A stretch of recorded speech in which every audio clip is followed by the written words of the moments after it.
A forbidden love affair that would make Shakespeare weep, an epic betrayal that shattered an empire, and a single naval battle that rewrote the destiny of the entire Western world. This is the story of how one day at sea destroyed a 1,000-year-old republic and gave birth to the most powerful empire the world had ever seen. But here's what I want you to think about as we dive into this incredible tale. What drives a man to sacrifice everything he's ever known for power? And what happens when the fate of an entire civilization hangs in the balance, decided by whoever can survive a storm of fire, ambition, and desperate love? Let me take you back to the year 31 before Christ, when the Mediterranean Sea became a theater of blood and destiny. Under the scorching sun of the ancient world, two colossal forces were about to collide in what would become the most consequential naval battle in human history. On one side stood Octavian, young, brilliant, and ruthlessly determined to become Rome's sole master. He was Julius Caesar's adopted heir, but unlike his famous predecessor, Octavian preferred to win through cunning rather than charisma. This wasn't just any ambitious young Roman. This was a calculating genius who understood that sometimes you have to destroy everything to save it. On the other side, we had Mark Antony and Cleopatra, the star-crossed lovers whose passion would doom them both. Antony was one of Rome's greatest generals, a man who had once stood shoulder to shoulder with Julius Caesar himself. But love had changed him. The luxuries of Egypt, the intoxicating presence of the last pharaoh, had transformed the Roman warrior into something his own people no longer recognized. And Cleopatra? She wasn't just any queen. She was the final heir to a dynasty that had ruled Egypt for 3 centuries. Brilliant, beautiful, and desperate to save her kingdom, she had bet everything on Mark Antony's strength. But as we'll see, love and politics make for a deadly combination. The Battle of Actium wasn't just ships fighting ships. This was the final act of a civil war that had been tearing Rome apart for decades. This was Republic versus Empire, East versus West, tradition versus transformation. When the smoke cleared and the last ship sank beneath the waves, the Roman Republic, that ancient system of government that had conquered the known world, would be dead forever. Here's something most people don't know. This battle was won before the first arrow was fired. Octavian had spent years turning the Roman people against Antony through what we might call the world's first propaganda campaign. He painted Antony as a traitor who had abandoned Roman values for Egyptian gold and foreign queens. By the time the fleets met at Actium, half of Rome already believed Antony was the enemy. So don't miss what happens next, because we're about to uncover the blood-soaked details of this incredible story. Make sure to hit that like button, share this with your history-loving friends, and subscribe to Imperium Chronicles so we can explore the darkest secrets of the ancient world together. Trust me, you won't want to miss a single twist in this tale of love, betrayal, and the birth of an empire that would rule for over 400 years. To understand how we got to Actium, we need to go back 13 years earlier to one of history's most shocking assassinations. Picture this. It's the Ides of March, 44 years before Christ, and Julius Caesar, the most powerful man in the world, lies bleeding to death on the floor of the Roman Senate. 23 stab wounds from his own senators, including his beloved protege Brutus. The great conqueror of Gaul, the man who had crossed the Rubicon and changed Rome forever, was dead. But here's the thing about power vacuums. They don't stay empty for long. Caesar's assassination didn't restore the Republic as the conspirators had hoped. Instead, it unleashed a brutal civil war that would tear the Roman world apart for over a decade. In the immediate aftermath, 3 men emerged from the chaos to claim Caesar's legacy. First was Octavian, Caesar's 18-year-old grandnephew and adopted heir, a young man who everyone underestimated because of his age and frail health. Then there was Mark Antony, Caesar's loyal lieutenant and one of Rome's most experienced generals, a man who could inspire armies and had the scars to prove his courage. Finally, there was Lepidus, the often-forgotten third wheel, a competent administrator but lacking the charisma and ambition of his partners. These 3 formed what historians call the Second Triumvirate, in 43 before Christ. Now, this wasn't some friendly power-sharing agreement. This was a cold, calculated political marriage designed to eliminate their enemies and divide the Roman world between them. And let me tell you, they wasted no time getting to work. Their first order of business?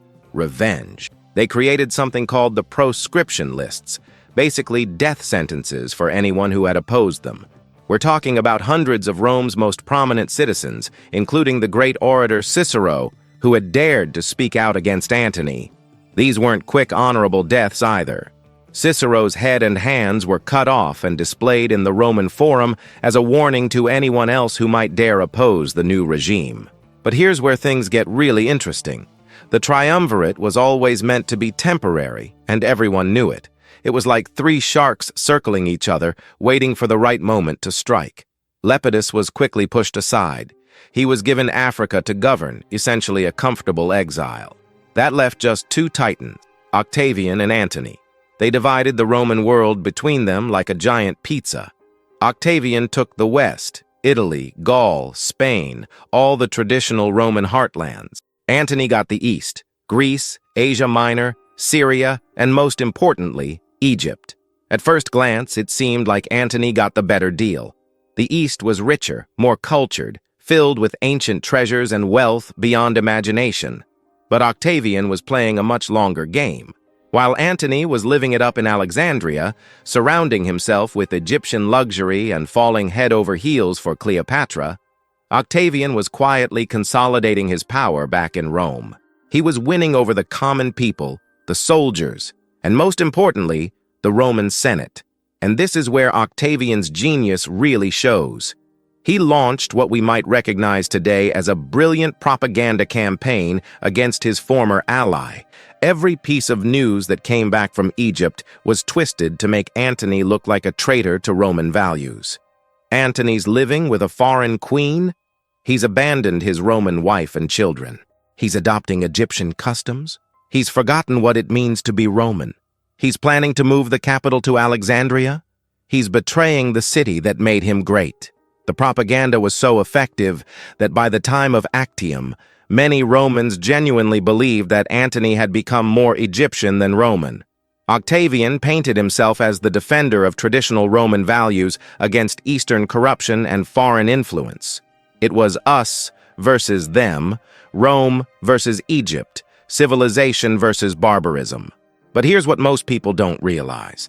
Antony wasn't actually planning to destroy Rome or move the capital.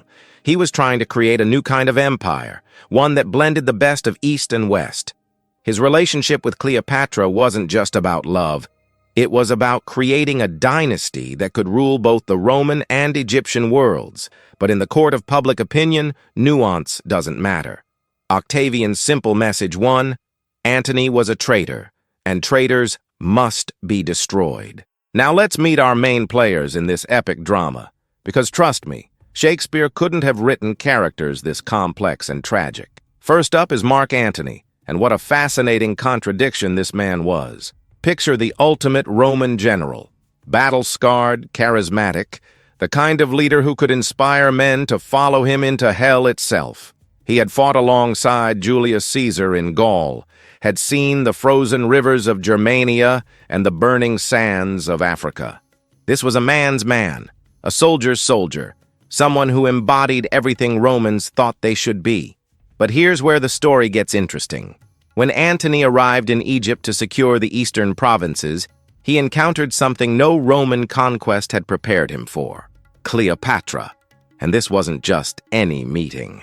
Legend tells us that she arrived to meet him dressed as the goddess Aphrodite, sailing down the Nile on a golden barge with purple sails, surrounded by boys dressed as cupids, fanning her with peacock feathers. The whole thing was pure theater, designed to overwhelm and seduce, and it worked perfectly.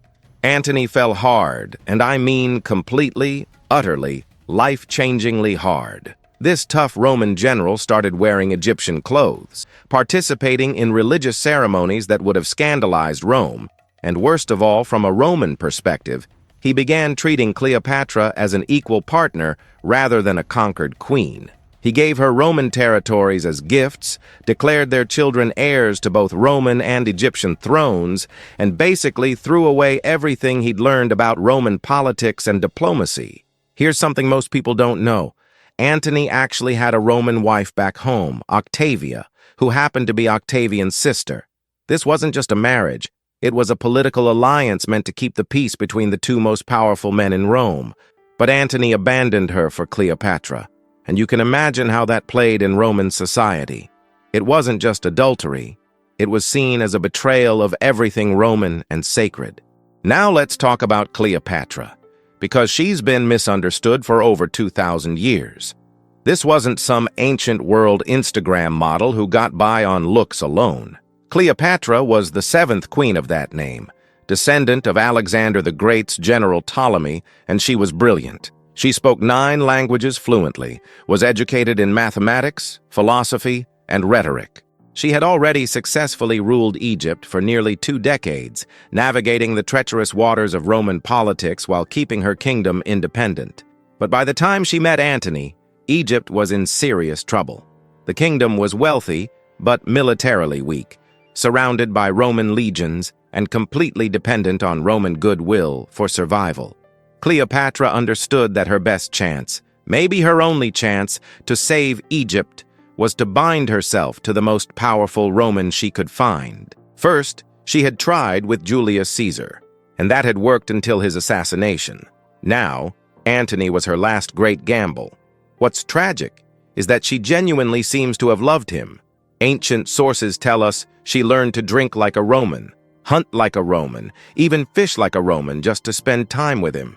She gave up her royal dignity to roll dice and play pranks like some tavern girl, all because she wanted to be part of his world. But she never forgot that she was playing for the highest stakes imaginable: the survival of her kingdom, her dynasty, and her people. And then there's Octavian, the most terrifying opponent imaginable because he was so utterly, coldly rational about everything. While Antony was living it up in Alexandria, Octavian was back in Rome methodically building the power base that would make him unstoppable. This guy was barely 30 years old, but he had the political instincts of someone 3 times his age. Here's what made Octavian so dangerous. He never let emotion cloud his judgment. While Antony was making grand romantic gestures and Cleopatra was trying to save her kingdom through love and politics, Octavian was focused on one thing and one thing only: becoming the sole master of the Roman world. He married strategically, he fought strategically, he even grieved strategically. When his beloved sister Octavia was humiliated by Antony's abandonment, Octavian used her pain as a weapon, parading her suffering before the Roman people as proof of Antony's betrayal. But here's the really heartbreaking part of this whole story: Antony's impossible choice. On one side, he had Rome, the city that had made him great, the traditions he'd grown up with, the respect of his fellow Romans, and a legitimate Roman wife who truly loved him. On the other side, he had Cleopatra, a woman who had awakened something in him he'd never felt before, plus the intoxicating wealth and culture of Egypt, and the dream of ruling an empire that stretched from Scotland to Sudan. Imagine being torn between 2 worlds like that. Antony knew that choosing Cleopatra meant being branded a traitor by his own people. But he also knew that abandoning her would mean betraying not just the woman he loved, but also his own vision of what the Roman Empire could become. In the end, he chose love over duty, passion over politics, and the future over the past. It was the choice that would destroy him, but maybe it was the only choice he could live with. Now we come to the moment where everything went horribly wrong for our star-crossed lovers. And it's a masterclass in how superior strategy can overcome superior numbers. Because what happened at Actium wasn't really a battle, it was a carefully orchestrated trap that had been years in the making. Picture this. It's 31 before Christ, and tensions between Octavian and Antony have finally reached the breaking point. Both sides are mobilizing for what everyone knows will be the final confrontation. Antony and Cleopatra have assembled a massive fleet. We're talking about over 500 ships, including some of the largest warships ever built.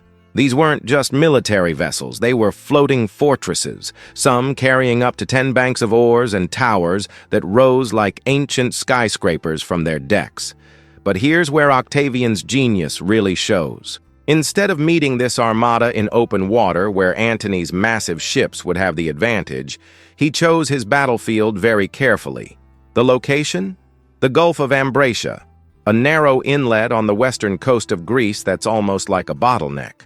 It was the perfect place to neutralize Antony's numerical advantage and trap his fleet.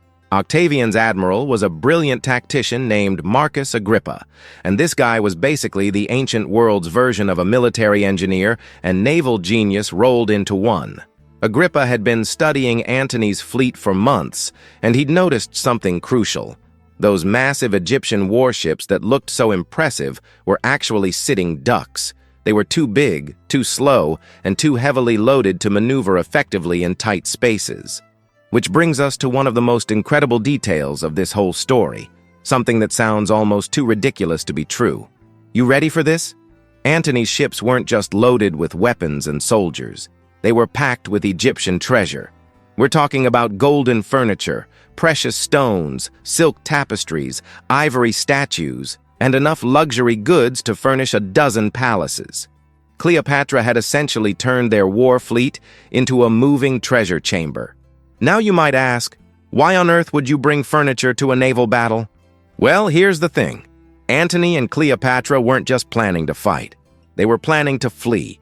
The treasure wasn't cargo, it was their escape fund. They had loaded their ships with everything valuable they could carry because they knew that win or lose, they might never see Egypt again. But this decision turned their mighty warships into lumbering, overweight targets. Imagine trying to fight a sword duel while carrying a heavy backpack. That's essentially what Antony's fleet was attempting. Those golden chairs and precious vases that symbolized their wealth and power became the very things that would doom them. Agrippa's strategy was brilliant in its simplicity.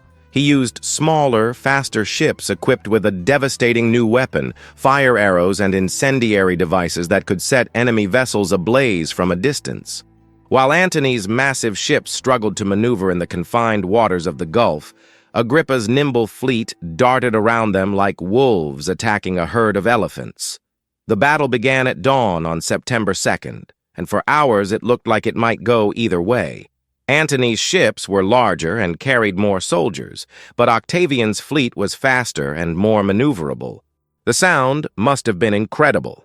The crash of bronze rams smashing into wooden hulls, the screams of men fighting and dying, the crackling of flames as ship after ship caught fire. But then came the moment that changed everything, the decision that historians are still debating over 2,000 years later. Right in the middle of the battle, with the outcome still hanging in the balance, Cleopatra's flagship suddenly broke away from the fight and headed for open sea. Her royal galley, with its distinctive purple sails, was fleeing the battlefield. And here's the shocking part. Antony followed her.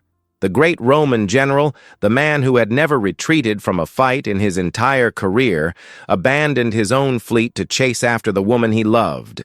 He left behind over 300 ships and 40,000 soldiers who were still fighting for their lives, still believing they could win, still trusting their commander to lead them to victory. Can you imagine what his sailors must have thought when they saw their general's ships sailing away from the battle? These men had followed Antony across the known world, had bled and died for him, had believed in his vision of a new empire. And in their moment of greatest need, he abandoned them for love. The psychological impact was devastating. When the soldiers realized that both their commanders had fled, their morale collapsed completely. Ships that had been fighting fiercely just moments before suddenly surrendered. Entire squadrons simply gave up rather than continue a battle their leaders had already abandoned. Here's something that'll blow your mind. Can you believe that one of history's most decisive battles was essentially lost because of luxury furniture? If Antony and Cleopatra had traveled light, if they had focused on fighting rather than fleeing, if they had trusted their soldiers instead of planning their escape, the entire course of Western civilization might have been different. So what do you think? Could you imagine a historic battle being decided by golden chairs and ivory tables? If you're enjoying this incredible story, make sure to hit that like button, share it with your friends, and drop a comment below. Who do you think was the real villain of this story? Octavian, the calculating politician? Antony, the love-struck general? Or Cleopatra, the desperate queen? I genuinely want to know what you think. Now let me paint you a picture of that fateful morning of September 2nd, 31 before Christ, because what unfolded in those waters was like something out of the most epic movie you've ever seen, except this was real, and the fate of the entire civilized world hung in the balance. Picture the scene at dawn. The Mediterranean stretched out like a sheet of dark glass, but it wouldn't stay peaceful for long. As the sun began to rise, casting golden light across the water, two massive fleets faced each other in what would become the most consequential naval battle in human history. The air was thick with tension, salt spray, and the knowledge that by sunset, one of these forces would be destroyed forever. On one side, Antony's massive fleet looked like a floating city. These weren't just ships. They were monuments to Egyptian wealth and Roman engineering. Some of these vessels rose 6 stories high, bristling with bronze-tipped towers and decorated with golden eagles and Egyptian symbols. The largest ships carried up to 1,000 men each, turning the sea into a forest of masts, sails, and battle standards fluttering in the morning breeze. But Agrippa, Octavian's brilliant admiral, had prepared for this moment with the cold precision of a chess master. His fleet looked smaller, less impressive, but every single vessel had been designed for one purpose: speed and maneuverability. These ships were like racing cars compared to Antony's floating fortresses, lean, fast, and deadly. The battle began with the deep, haunting sound of war trumpets echoing across the water. Imagine hundreds of bronze horns blaring at once, their notes carrying across the waves like the voices of angry gods. The sound alone must have been terrifying. A wall of noise that announced to everyone within miles that history was about to be written in blood and fire. At first, both fleets advanced cautiously, testing each other's formations like boxers feeling out their opponents. Antony's strategy was to use his ship's size and weight advantage. He wanted to ram Octavian's smaller vessels and crush them with sheer mass. His ships moved forward in a tight formation, their bronze rams cutting through the water like the prows of ancient destroyers. But Agrippa had studied this tactic for months, and he was ready. Instead of meeting Antony's charge head-on, he ordered his ships to spread out and attack from the sides. Picture a pack of wolves surrounding a herd of buffalo. That's exactly what was happening on the water. Octavian's nimble ships darted around Antony's massive vessels, striking fast and then retreating before the heavier ships could respond. And then came Agrippa's secret weapon, fire.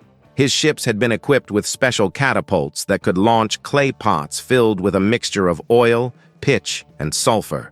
When these projectiles hit their targets, they exploded into flames that spread across wooden decks like liquid lightning. Within minutes, the first of Antony's ships was blazing like a torch against the morning sky. The smell must have been overwhelming, burning wood, tar, and something far worse that I won't describe in detail. The screams of men caught in the flames mixed with the crash of colliding ships and the splash of bodies hitting the water. This wasn't a clean, honorable battle.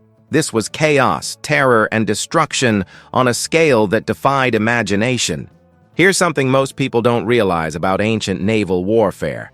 Once your ship caught fire, you had maybe minutes to abandon it before the flames reached the stored weapons and supplies, causing massive explosions. Sailors would leap into the sea wearing heavy armor, many of them drowning immediately. Others clung to floating debris, trying to swim to safety while the battle raged around them. As more and more of Antony's ships went up in flames, the water itself seemed to catch fire. Oil from the burning vessels spread across the surface, creating rivers of flame that turned the Mediterranean into a scene from hell. The smoke was so thick that commanders on both sides lost sight of large portions of their fleets. But the most dramatic moment was yet to come. Right in the middle of this inferno, as the battle reached its climax, Sailors on both sides suddenly noticed something that made their blood run cold. Cleopatra's royal flagship, unmistakable with its purple sails and golden decorations, was turning away from the fight. The Queen of Egypt, the woman who had claimed she would rather die than surrender, was fleeing the battlefield. The psychological impact was instant and devastating. You have to understand, in ancient warfare, seeing your leader's standard retreat was like watching your world collapse. Cleopatra wasn't just abandoning the battle. She was abandoning everyone who had believed in her, everyone who had followed her into this fight. And then, in a moment that still gives me chills 2,000 years later, Mark Antony made the choice that would define him forever. This legendary Roman general, this man who had conquered nations and commanded the loyalty of countless soldiers, saw Cleopatra's ship sailing away and made a decision that shocked everyone who witnessed it. He abandoned his own flagship, transferred to a smaller, faster vessel, and chased after the woman he loved, leaving behind his entire fleet in the middle of the battle. Can you imagine the confusion, the betrayal, the absolute horror that Antony's soldiers must have felt? Their commander, the man they would have died for, had just chosen love over loyalty, passion over duty.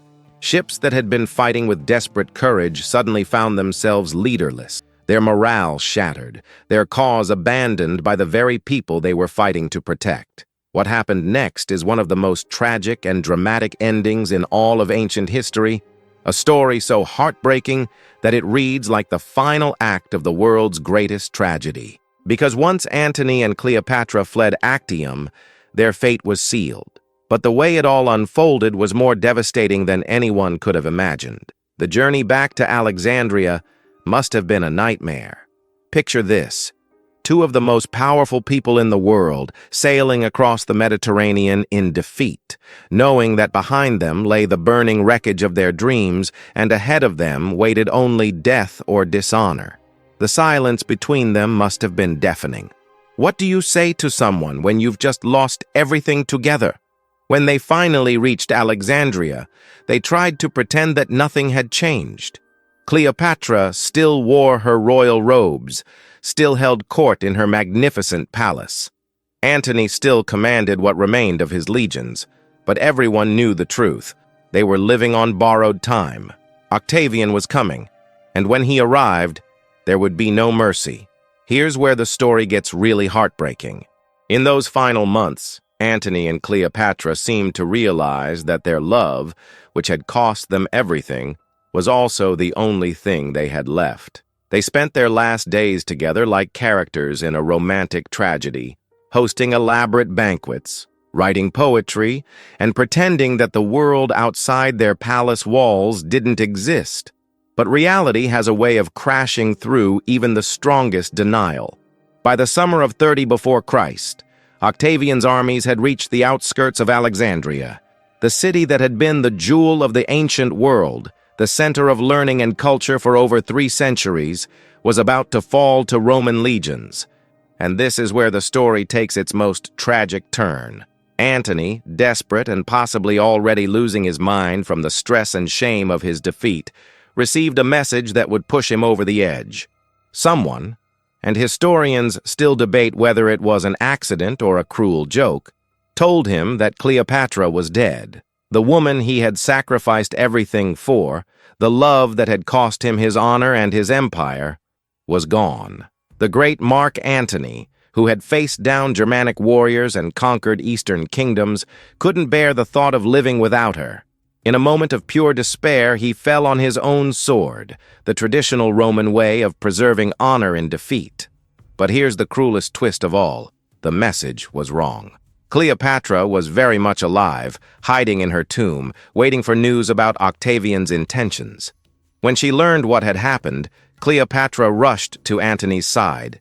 Picture this scene: the last pharaoh of Egypt, cradling the dying body of her lover, the man who had given up the Roman world for her.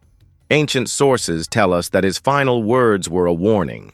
He begged her not to trust Octavian, not to believe any promises of mercy or safe passage. But Cleopatra was still thinking like a politician.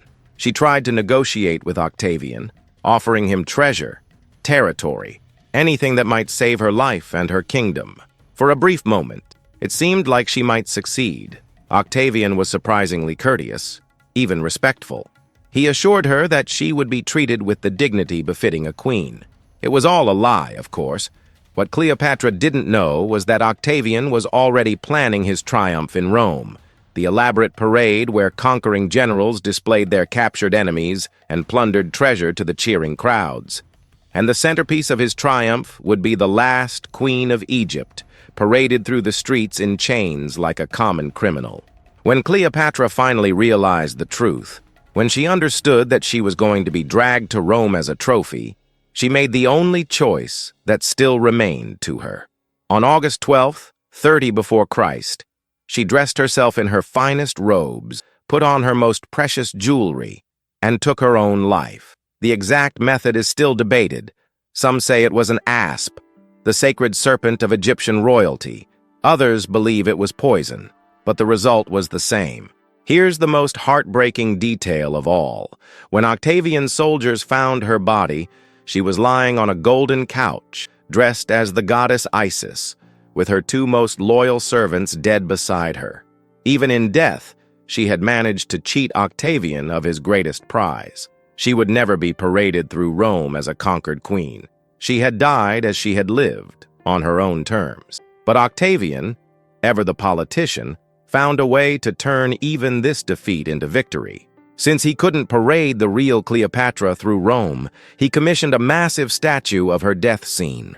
During his triumph, Roman crowds cheered as a golden effigy of the dead queen was carried through the streets, complete with the asp wrapped around her arm.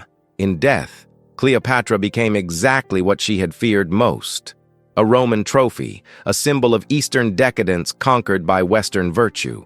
The irony is almost too cruel to bear. The woman who had captivated Julius Caesar, who had made Mark Antony abandon everything for love, who had ruled Egypt for over 20 years with intelligence and grace, was reduced to a prop in someone else's victory parade. Her body, her dignity, her very death became tools in Octavian's propaganda machine. And so ends one of history's most epic love stories. But the consequences of that September day at Actium would echo through the centuries and shape the world we live in today. Because this wasn't just a military victory, this was the birth of an entirely new world order. When Octavian returned to Rome as the undisputed master of the Mediterranean world, he didn't just celebrate a triumph, he transformed civilization itself. The Roman Senate, grateful and terrified in equal measure, granted him powers that no Roman had ever held before. They gave him a new name, too: Augustus, which means the revered one. The young man who had started as Julius Caesar's sickly heir had become something unprecedented: the first emperor of Rome. Think about what that means for a moment. For over 450 years, Rome had been a republic. Power had been shared, debated, fought over in the Senate and the Forum. Citizens had voted. Consuls had served limited terms, and no single person had been allowed to accumulate too much authority. It wasn't a perfect system. There was plenty of corruption and violence, but it was built on the idea that power should be distributed, not concentrated. Augustus changed all of that forever. Oh, he was clever about it. He kept the Senate. He maintained the appearance of republican institutions. He even claimed he was restoring the old ways. But everyone knew the truth. Real power now flowed from one source: the emperor. What had taken centuries to build was swept away in a single generation. Here's what's fascinating about Augustus. He was actually a pretty good emperor. He brought peace to a world that had been torn apart by civil wars for decades. He built roads, aqueducts, and monuments that still stand today. He created a professional army, established a postal system, and turned the Mediterranean into what historians call a Roman lake: safe, prosperous, and unified under one rule. But here's the question that should keep us awake at night. Was it worth it? What did the world lose when Rome stopped being a republic and became an empire? Sure, Augustus brought stability, but he also brought something else: the precedent that one person could hold absolute power over millions of people. Every dictator who came after, every tyrant who claimed to rule for the people's own good, could point to Augustus as proof that it worked. And let's not forget the human cost of this transformation. Thousands died at Actium, not just Antony and Cleopatra, but ordinary sailors and soldiers who believed they were fighting for something greater than themselves. Egypt, one of the world's oldest and most sophisticated civilizations, lost its independence forever. The Ptolemaic dynasty, which had ruled for 3 centuries and preserved the legacy of Alexander the Great, died with Cleopatra. But maybe the biggest loss was the death of possibility. What if Antony and Cleopatra had won? What if the Roman world had evolved differently, becoming more multicultural, more accepting of different traditions and ways of life? What if power had remained distributed instead of concentrated? We'll never know, because history doesn't give us second chances. Here's something that still amazes me about this story. It all came down to individual choices made by real people facing impossible decisions. Antony chose love over duty. Cleopatra chose defiance over submission. Augustus chose power over principle. Each of these choices seemed logical at the time, but together they created a chain reaction that changed the course of human civilization. The Battle of Actium teaches us that history isn't inevitable. It's made by people just like us, facing choices just as difficult as the ones we face today. Sometimes a single decision, made in a moment of passion or calculation or desperation, can echo through the centuries and shape the world our children will inherit. So what do you think? Was Augustus a visionary leader who brought peace and prosperity to a chaotic world? Or was he the man who killed the Roman Republic and established a template for tyranny that would haunt humanity for centuries to come? Was Antony a tragic romantic hero who chose love over ambition? Or was he a selfish leader who abandoned his responsibilities for personal pleasure? And was Cleopatra a brilliant queen fighting to save her kingdom, or a manipulative politician who used her relationships to gain power? If this epic journey through one of history's most pivotal moments has captured your imagination, I want to hear from you. Hit that like button if you enjoyed diving deep into the blood, betrayal, and politics that shaped our world. Drop a comment below and tell me which moment surprised you the most. Was it the golden furniture that slowed down Antony's fleet? The fake death message that drove him to suicide? Or maybe Augustus using Cleopatra's death as a prop in his victory parade? And definitely don't forget to subscribe to Imperium Chronicles, because we're just getting started on our journey through the epic battles, shocking betrayals, and incredible true stories that forged the ancient world. Next time, we'll be exploring another moment when the fate of empires hung in the balance and individual choices changed the course of history forever. Until then, remember, history isn't just about the past. It's about understanding how we got to where we are today, and maybe, just maybe, learning something that can help us make better choices in our own time. Thanks for joining me on this incredible adventure, and I'll see you in the next battle of history.